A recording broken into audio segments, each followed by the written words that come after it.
In this video, I'm going to show you how you can easily change the hotspot name on your iPhone. Be sure to watch the video to the very end so you don't make any mistakes. So let's get started.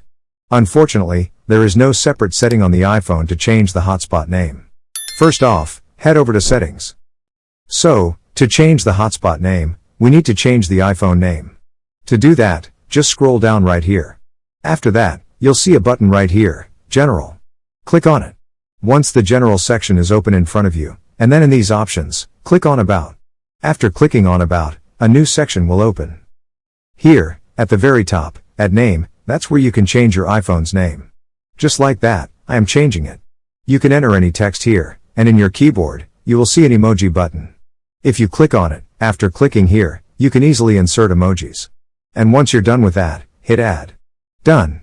That's how you can easily change the hotspot name on your iPhone. And of course, do not forget to like this video and subscribe to my channel. Thanks, guys.